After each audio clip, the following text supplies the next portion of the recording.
الحمد لله وسلام على عباده الذين اصطفى أما بعد.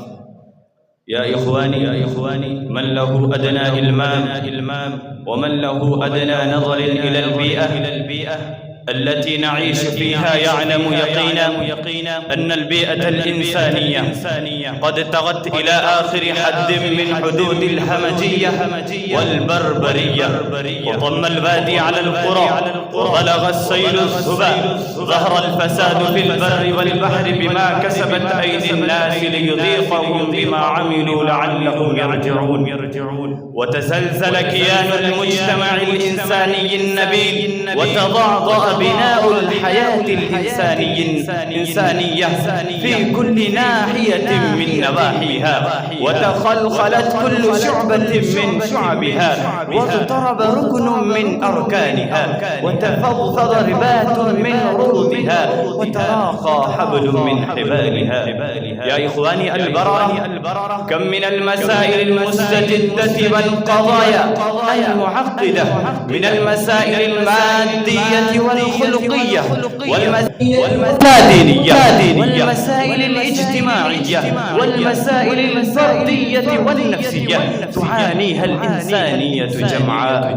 يا إخواني من المشاهدة الإنسانية قد هانت عليها الإنسانية، فلا تملك نفسها النفع والضرر، وقد عقليتها فلم تعد تسيغ البديهيات والجليات، وفسد نظام فكرها فتستحلل المرارة والخباثة، وبطل حسها فتبغض الصديق الحميم الناصح، وتحب العدو الظالم الغاشم. وقد أصبحت فيها المجرم سعيدا كريما، والصالح محروما شقيا. يا إخواني إن هذه البيئة التي ينعكس فيها كل شيء، وهذا المناخ الفاسد السام الذي يعيش فيه النبيل الشريف الكريم، إنه يرى هذه البيئة المنعكسة المتقلب فيهلف على النفس ويذيق بها العيش ترعى فيدعو الموت. يا إخواني أما كان الفجور والخلاعة انتهى إلى الاستهتار؟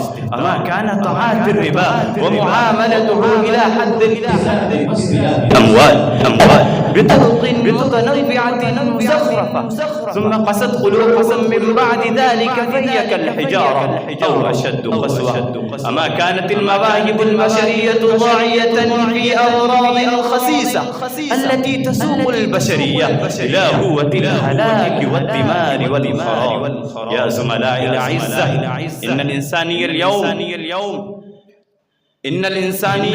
اليوم ضاقت بهذه الحيوانية ضيقا. إنها تتفقد القيادة المخلصة الأمينة التي توديها إلى شاطئ الأمن والفلاح.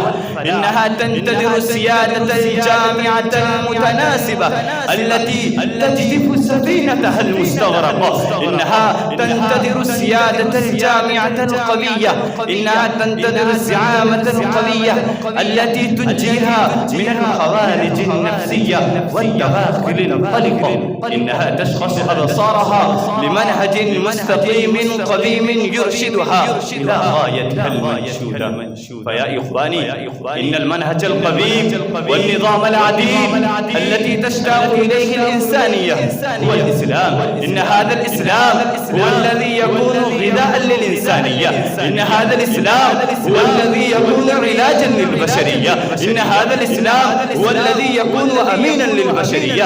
إن هذا الإسلام هو الذي يكون طمأنينة للغرائز الإنسانية. إن هذا النظام الإلهي ما علينا إلا البلاغ.